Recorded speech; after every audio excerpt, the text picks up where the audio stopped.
നമ്മുടെ healthy cooking ചാനലിലേക്ക് എല്ലാവർക്കും സ്വാഗതം. നമ്മൾ ഇന്നിവിടെ ചെയ്യുന്ന ഒരു ചിക്കൻ ബാർലി സൂപ്പാണ്. ചിക്കന്റെയും ബാർലിയുടെയും കൂടെ കുറച്ചധികം പച്ചക്കറികളും കൂടെ നമ്മൾ എടുക്കുന്നുണ്ട്. സാധാരണ നമ്മളൊരു സൂപ്പ് ചെയ്യുന്നതിന്റെ ഒരു ഉദ്ദേശം എന്ന് പറഞ്ഞാൽ നമ്മൾ തന്നെ അറിയാതെ വളരെ രുചികരമായിട്ട് തന്നെ ഒരു പ്രിപ്പറേഷൻ വരുമ്പോൾ നമുക്ക് വളരെയധികം പച്ചക്കറികളും, സാധാരണഗതിയിൽ പച്ചക്കറിയൊക്കെ ആസ്വദിച്ച് കഴിക്കാൻ എല്ലാവർക്കും വലിയൊരു മടിയുണ്ട്. ആ ഒരു മടി മാറ്റി നമുക്ക് പച്ചക്കറികളും കൂടെ നമുക്ക് കഴിക്കാൻ പറ്റും. നമ്മുടെ ആരോഗ്യത്തിന് നല്ലൊരു മെച്ചം കിട്ടുകയും ചെയ്യും.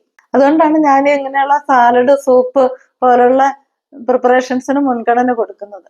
നമ്മൾ സാധാരണയായിട്ട് ബാർലിയൊക്കെ വളരെ കുറച്ച് നമ്മുടെ ആഹാരത്തിൽ ഉപയോഗിക്കുന്നുള്ളൂ. ഉപയോഗിക്കുന്നതാണെങ്കിൽ തന്നെ നമുക്ക് എന്തെങ്കിലും യൂറിനറി ഇൻഫെക്ഷൻ ഒക്കെ വരുമ്പോഴും അതിട്ട് വെള്ളം തിളപ്പിച്ച് കുടിക്കും. അപ്പൊ നമുക്ക് വളരെയധികം പ്രയോജനം വരും, അസുഖം മാറുകയും ചെയ്യും. നമ്മളൊരു കാൽ കപ്പ് ബാർലി മാത്രമേ എടുത്തിട്ടുള്ളൂ. കൂടുതൽ എടുത്താൽ നമ്മളുടെ സൂപ്പ് അല്ലാണ്ട് അങ്ങ് കുഴഞ്ഞു പോകും. നമ്മൾ ഇത് നന്നായിട്ട് വെള്ളത്തിലൊന്ന് കുതിർത്തെടുത്തിട്ടുണ്ട്. ഒരു 3 മണിക്കൂറെങ്കിലും കുതിർത്തെടുക്കണം. എന്നാലും ഇത് നന്നായിട്ട് വെന്ത് നമുക്ക് അരച്ചെടുക്കുമ്പോൾ നല്ലൊരു ടെക്സ്ചർ നമുക്ക് കിട്ടത്തുള്ളൂ. പിന്നെ നമ്മൾ എടുത്തിരിക്കുന്നത് ഒരു 150 ഗ്രാം ചിക്കനാണ്. അധികം എല്ലില്ലാത്ത ദശക്കട്ടിയുള്ള ചിക്കൻ കഷ്ണങ്ങളാണ്. ഒരു 4-5 കഷ്ണമേ ഉള്ളൂ. ഇത് കൂടുതൽ ചിക്കൻ ഉപയോഗിക്കേണ്ട ആവശ്യമില്ല. കൂടുതൽ ഉപയോഗിച്ചാലും കുറച്ച് ടേസ്റ്റ് കൂടുമെന്ന് മാത്രമേ ഉള്ളൂ. പിന്നെ ഒരു 10 ബീൻസ് ആണ് എടുത്തിരിക്കുന്നത്. അത് നന്നായിട്ട് ചെറുതായിട്ട് നമുക്ക് അരിഞ്ഞെടുക്കണം. 2 ക്യാരറ്റ്, ചെറിയ ക്യാരറ്റ് ആണ്, അത് നമുക്ക് ചെറുതായിട്ടൊന്ന് അരിഞ്ഞെടുക്കണം. വളരെ ചെറിയൊരു കഷ്ണം കാബേജും കൂടി എടുത്തിട്ടുണ്ട്. ഞാൻ ഇവിടെ ഒരു 2 സ്പൂൺ ഗ്രീൻ പീസ് വേവിച്ചെടുത്തിട്ടുണ്ട്. അതുപോലെ ഒരു ചെറിയ കഷ്ണം കോൺ എടുത്തിട്ടുണ്ട്. നമുക്കിതൊക്കെ ഓപ്ഷണലാണ്. നമ്മുടെ കൈവശം ഉണ്ടോണ്ട് ഞാനിന്ന് എടുത്തിരിക്കുന്നത് മാത്രമേ ഉള്ളൂ. നമ്മുടെ കൈവശം ഇല്ലെങ്കിൽ നമുക്ക് ഇതൊന്നും ചേർക്കണമെന്നില്ല. കൈവശമുള്ള കുറച്ച് പച്ചക്കറികൾ ചേർക്കാമെന്നുള്ളതാണ് നമ്മുടെ ഉദ്ദേശം. അതായിരിക്കണം. അങ്ങനെയെങ്കിലും കുറച്ച് പച്ചക്കറികളെങ്കിലും നമ്മുടെ കഴിക്കുന്നവരുടെ ആഹാരത്തിൽ ഉൾപ്പെട്ട് കിട്ടും. അതുകൊണ്ടാണ് നമ്മൾ കുറച്ചെങ്കിലും പച്ചക്കറികൾ നിർബന്ധമായിട്ടും ചേർക്കുന്നത്. ഞാനിവിടെ ഒരു സെലറിയുടെ തണ്ടും കൂടി എടുത്തിട്ടുണ്ട്. സെലറിയുടെ തണ്ട് നമുക്ക് ഓപ്ഷണലാണ്. നമ്മുടെ കൈവശം ഉണ്ടെങ്കിൽ മാത്രം, അവൈലബിൾ ആണെങ്കിൽ മാത്രം നമുക്ക് ചേർത്താൽ മതി. പക്ഷെ ചേർക്കുകയാണെങ്കിൽ നമ്മുടെ സൂപ്പിന് വളരെ ഒരു മണവും ടേസ്റ്റും ഒക്കെ ഉണ്ടായിരിക്കും. നമ്മുടെ കുക്കിംഗ് തുടങ്ങിയാണ്. നമ്മൾ 5 കപ്പ് വെള്ളം അളന്നെടുത്തിട്ട് അതിലേക്ക് നമ്മൾ കുതിർത്ത് വെച്ച ബാർലി വേവിച്ചെടുക്കുക. നമ്മൾ ഉപയോഗിക്കുന്ന എല്ലാ ഇൻഗ്രീഡിയൻസിനെ കുറിച്ച് ഒരു ചെറിയൊരു വിവരണം നമ്മുടെ ഈ ചാനലിൽ ഞാൻ കൊടുക്കാറുണ്ട്.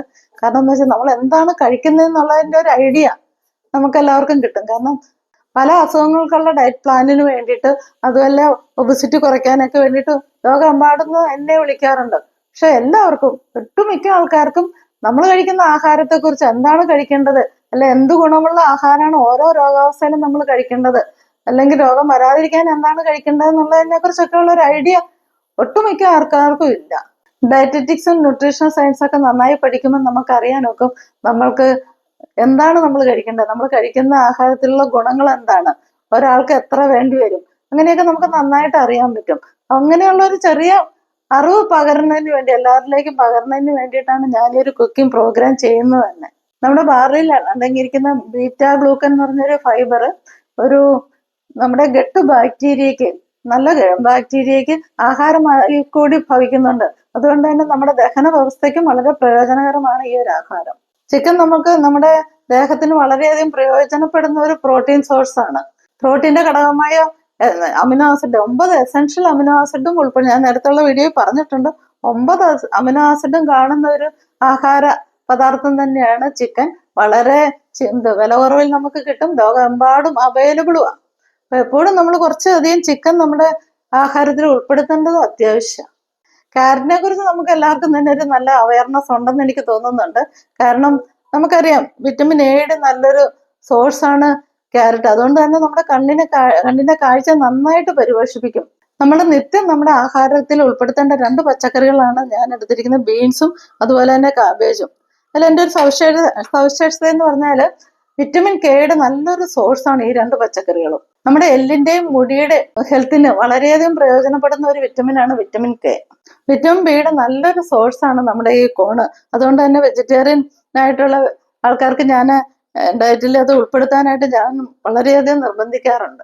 വിറ്റമിൻ ബിയുടെ പല വകഭേദങ്ങളും നമുക്ക് നാച്ചുറലായിട്ട് കിട്ടുന്നത് ആനിമൽ പ്രോട്ടീനിലും ആനിമൽ ഫാറ്റിലുമാണ്. നമ്മുടെ ബാർലി നന്നായിട്ട് വെന്തിട്ടുണ്ട്. നമുക്കതൊന്ന് അരിച്ചെടുക്കണം. നമ്മൾ അരിച്ചെടുത്ത ബാർലി ഒന്ന് തണുക്കാനായിട്ട് വെക്കുകയാണ്. നന്നായിട്ട് തണുത്തിട്ട് നമുക്ക് മിക്സിയിൽ അരച്ചെടുക്കാം. ബാർലി വെച്ച സ്റ്റോക്ക് സൊല്യൂഷൻ തന്നെയാണ് ചിക്കൻ വേവിച്ചെടുക്കുന്നത്. ഒരു 10 മിനിറ്റ് നമുക്ക് വേവുണ്ടാവും. നമുക്ക് ചിക്കൻ ഇവിടെ വെന്ത് കിട്ടിയിട്ടുണ്ട്. നമ്മൾ ചിക്കൻ ഒന്ന് അരിച്ചെടുക്കുകയാണ്. നമ്മൾ ഈ ചിക്കനും ബാർലിയൊക്കെ വേവിച്ച സ്റ്റോക്ക് സൊല്യൂഷൻ തന്നെയാണ് നമ്മുടെ ബാർലി അരച്ചെടുക്കേണ്ടത്. നന്നായിട്ടൊന്ന് തണുത്തിട്ടേ രണ്ടും നന്നായിട്ടൊന്ന് തണുത്തിട്ടേ അരയ്ക്കാവുള്ളൂ. ബാർലി നമ്മൾ നന്നായിട്ട് അരച്ചെടുത്തിട്ടുണ്ട്. അത് നമുക്കൊന്ന് മാറ്റി വെക്കാം. നമ്മൾ ചിക്കനൊക്കെ വേവിച്ചെടുത്ത കുക്കറിലേക്ക് തന്നെ കുറച്ച് നെയ്യ് ഇട്ട് കൊടുക്കുകയാണ്. നെയ്ക്ക് പകരം നമുക്ക് വെളിച്ചെണ്ണ എടുക്കാം, അല്ലെങ്കിൽ ഒലിവ് ഓയിൽ എടുക്കാം. നെയ്യ് ചൂടായി വരുമ്പോൾ നമ്മൾ അരിഞ്ഞു വെച്ചിരിക്കുന്ന വെളുത്തുള്ളി ഇട്ട് കൊടുക്കുകയാണ്. വെളുത്തുള്ളി നെയ്യിലൊന്ന് മൊരിച്ചെടുക്കണം. വളരെ അങ്ങ് മൊരിയണ്ട, ഒരു ഗോൾഡൻ കളർ വരുന്ന ഇപ്പം നമുക്ക് നിർത്താം. നമ്മൾക്ക് ഇതിലേക്ക് അരിഞ്ഞു വെച്ചിരിക്കുന്ന എല്ലാ പച്ചക്കറികളും ചേർത്ത് കൊടുക്കാം.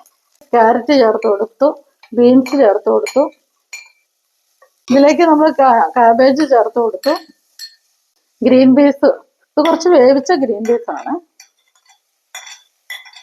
ഇതിലേക്ക് നമ്മൾ എടുത്തു വെച്ചിരിക്കുന്ന കോൺ ചേർത്ത് കൊടുക്കുകയാണ്. നമ്മൾ ഇതിലേക്ക് ഇനി ചേർക്കുന്നത് നമ്മൾ ചിക്കനൊക്കെ വേവിച്ച സ്റ്റോക്ക് സൊല്യൂഷനാണ്. നമ്മുടെ സ്റ്റോക്ക് സൊല്യൂഷന് 3/2 ഭാഗം നമ്മൾ ചേർത്ത് കൊടുത്തിട്ടുള്ള 1/3 ഭാഗം നമ്മളിത് മാറ്റി വെച്ചിരിക്കുകയാണ്. കുറച്ചൊരു ഉപ്പിട്ട് കൊടുക്കുന്നുണ്ട്. നമുക്ക് ലാസ്റ്റ് ടേസ്റ്റ് നോക്കുമ്പോൾ ആവശ്യമുണ്ട് കൂടുതൽ ചേർത്ത് കൊടുക്കാവുന്നതാണ്. നമ്മൾ ഈ പച്ചക്കറികളൊന്നും പ്രഷർ കുക്ക് ചെയ്യുന്നില്ല, സാധാരണ പോലെ വേവിച്ചെടുക്കുക ചെയ്യുന്നത്. പ്രഷർ കുക്ക് ചെയ്യുമ്പോൾ നമ്മുടെ സൂപ്പിന്റെ ടേസ്റ്റ് ഒന്ന് കുറയും. നമ്മുടെ പച്ചക്കറികൾ നന്നായിട്ട് വെന്തിട്ടുണ്ട്. സമയക്കുറവുള്ളവർക്ക് പ്രഷർ കുക്കറിലും വേവിച്ചെടുക്കാം. നമ്മൾ ഇതിലേക്ക് അടർത്തി വെച്ചിരിക്കുന്ന ചിക്കൻ ചേർത്ത് കൊടുക്കുകയാണ്. നമ്മൾ ഇതിലേക്ക് അരച്ചു വെച്ചിരിക്കുന്ന ബാർലി ചേർത്ത് കൊടുക്കുകയാണ്. ഇനി നമ്മൾ ചേർത്ത് കൊടുക്കുന്നത് നമ്മൾ മാറ്റി വെച്ചിരിക്കുന്ന സ്റ്റോക്ക് സൊല്യൂഷൻ ആണ്. നമ്മൾ ഇതിലേക്ക് പൊടിച്ചു വെച്ചിരിക്കുന്ന കുരുമുളക് ചേർത്ത് എടുക്കുകയാണ്. കുരുമുളകിന്റെ അളവ് നമുക്ക് എപ്പോഴും ഓപ്ഷണലാണ്. നമ്മുടെ കൂടുതൽ എരിവ് വേണ്ടവർക്ക് കൂടുതൽ ചേർത്ത് കൊടുക്കുകയും ചെയ്യാം. നമ്മളിനി അരിഞ്ഞു വെച്ചിരിക്കുന്ന സെലറിയാണ് ചേർത്ത് കൊടുക്കുന്നത്. ഫൈനലായിട്ട് നമ്മൾ അതിൽ കുറച്ച് ഉപ്പും കൂടി ചേർത്ത് കൊടുക്കുന്നുണ്ട്. നമ്മുടെ പ്രിപ്പറേഷൻ ഇതിലൊരു ഉപ്പ് കുറവുള്ളതായിട്ട് തോന്നുന്നുണ്ട്. നമ്മൾ സെലറി ഇട്ട് കഴിഞ്ഞ് നമ്മൾ ബർണർ ഓൺ ചെയ്ത് ഒന്ന് ചൂടാക്കി എടുക്കുന്നുണ്ട്. പക്ഷെ നന്നായിട്ട് വെട്ടി തിളയ്ക്കരുത്. നമ്മൾ ബാർലി ചിക്കൻ സൂപ്പ് ഇവിടെ റെഡി ആയിട്ടുണ്ട്. ഒന്ന് ടേസ്റ്റ് ചെയ്ത് നോക്കണം. വളരെ നല്ല ടേസ്റ്റാണ്. ഇതിൽ ഏറ്റവും വലിയൊരു കാര്യം എന്ന് പറയുന്നത് നമ്മളൊരു 5 പച്ചക്കറികൾ നമ്മളറിയാതെ തന്നെ നമ്മുടെ ആഹാരത്തിൽ ഉൾപ്പെടും എന്നുള്ളതാണ്. അതിനോടൊപ്പം നല്ല പോഷക ഗുണമുള്ള ചിക്കനും ബാർലിയൊക്കെ നമ്മുടെ ആഹാരത്തിൽ ഉൾപ്പെടും. ഡയറ്റൊക്കെ ചെയ്യുന്നവർ നിർബന്ധമായിട്ട് അവരുടെ ഡിന്നറിന് ഉൾപ്പെടുത്തേണ്ട ഒരു നിർബന്ധമായിട്ട് മസ്റ്റ് ട്രൈ ചെയ്യേണ്ട ഒരു വിഭവമാണ് നമ്മുടെ ഇന്നത്തെ സൂപ്പ്. നിങ്ങൾക്കറിയാം, വളരെ കുറച്ച് ഇൻഗ്രീഡിയൻസ് നമ്മൾ എടുത്തിട്ടുള്ളൂ. നമുക്കൊരു 4 പേർക്ക് സമൃദ്ധമായിട്ട് കഴിക്കാനുള്ള സൂപ്പുണ്ട് ഇവിടെ. എൻ്റെ അടുത്ത് വെയിറ്റ് ലോസിന് വേണ്ടി ഡയറ്റ് പ്ലാൻ ചോദിച്ചു വരുന്ന ആൾക്കും ഞാൻ ഒരിക്കലും പട്ടിണി കിടന്നുകൊണ്ട് ഡയറ്റ് ചെയ്യാൻ പറയാറില്ല. ശരിക്കും നമ്മൾ അങ്ങനെയല്ല ചെയ്യേണ്ടത്. നമ്മൾ നല്ല ആഹാരം കഴിച്ചോളൂ, പച്ചക്കറികൾ കൂടുതൽ ഉൾപ്പെടുത്തി, മുട്ട അതുപോലെ തന്നെ ചിക്കനൊക്കെ നമ്മുടെ ഫുഡിൽ ഉൾപ്പെടുത്തിക്കൊണ്ട് തന്നെ വേണം നമ്മൾ ഡയറ്റ് ചെയ്യാൻ. ഒന്ന് ട്രൈ ചെയ്തോളൂ. നമുക്കൊരു 3 മാസം നമ്മളിത് ഒരു ഇടയ്ക്കൊക്കെ എടുക്കുകയാണെങ്കിൽ പെട്ടെന്ന് തന്നെ നമ്മുടെ വെയിറ്റ് കുറയുന്നതായിട്ട് കാണാൻ പറ്റും. അതുപോലെ തന്നെ ഡയബറ്റിക് പേഷ്യൻസിന് നല്ലൊരു ചോയ്സാണ്. ഡയബറ്റീസ് കുറയ്ക്കുന്ന എല്ലാ ഘടകങ്ങളും എല്ലാ ആഹാര പദാർത്ഥങ്ങളും ഉൾപ്പെടുത്തിയാണ് നമ്മൾ ഈ സൂപ്പ് ചെയ്തിരിക്കുന്നത്. എല്ലാവരും ട്രൈ ചെയ്യുക, എല്ലാവരും കുക്ക് ചെയ്യാൻ ശ്രദ്ധിക്കുക, എല്ലാവരും ആരോഗ്യത്തോടു കൂടി ഇരിക്കുക. Thank you.